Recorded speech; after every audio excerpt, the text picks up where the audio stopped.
Ready start. अध्यक्ष महोदय, जितने भी माननीय सदस्य सदन में उपस्थित हैं, मैं उनका स्वागत करता हूं।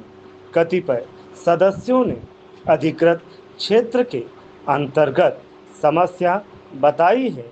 आपकी सभी बातों को नोट किया गया है। इस संबंध में हम संबंधित अधिकारियों को यथोचित कार्रवाई करने के लिए निर्देशित कर देंगे। जो काम परिधि में होगा और नियमानुसार हो सकता है और जिसमें थोड़ी बहुत कठिनाई भी होगी, उन सारे काम को करेंगे, सभी का जवाब देंगे। कृपया अलग अलग अपने अपने स्थान पर बैठ जाएं। पैराग्राफ चिन्ह। सभापति जी, हमारे पास बहुत से लोग आते हैं और कहते हैं कि साहब, गांव में पाला पड़ गया है और हमारी फसल नष्ट हो गई है। हम बहुत दुखी हैं।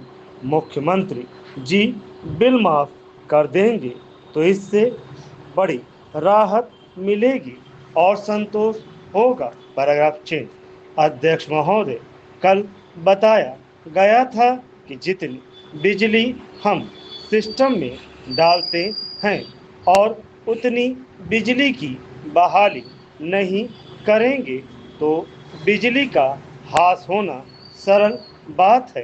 हर वर्ष नियामक आयोग टैरिफ निर्धारण करता है, जिसका पूरा भार जनता को वहन करना पड़ता है। इसलिए थोड़ी देर के लिए हम प्रसन्न हो जाते हैं कि हमें बिजली ज़्यादा मिल गई और संप्रेषण ह्रास के प्रति संवेदनशील नहीं होते हैं। इसलिए आने वाले वर्षों में और कोई रास्ता नहीं बचता है। मजबूरी में भय उत्पादक बढ़ने लगता है। आप केवल बड़ी बड़ी योजनाओं के माध्यम से प्रेषण और संप्रेषण हाथ कम करना चाहते हैं, जो कि संभव नहीं है।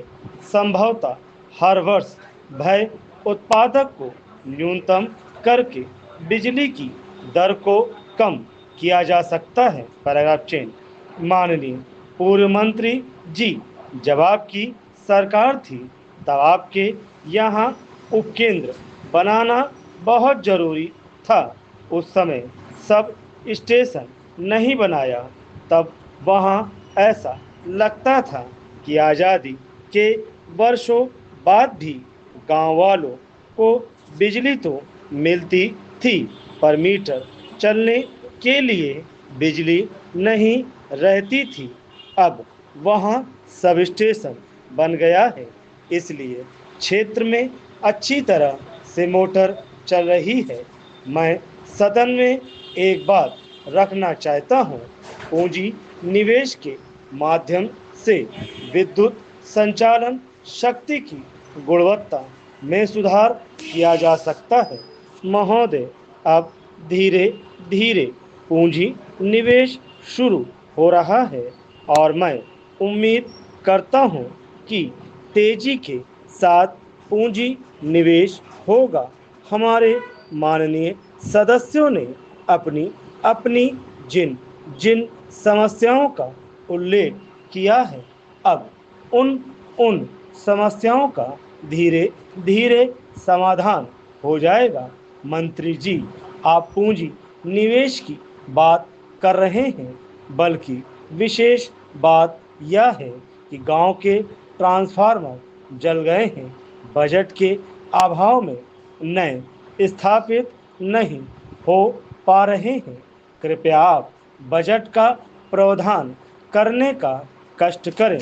अंत में मैं इस सदन में उपस्थित सभी सदस्यों, अधिकारियों और कर्मचारियों को धन्यवाद देता हूं।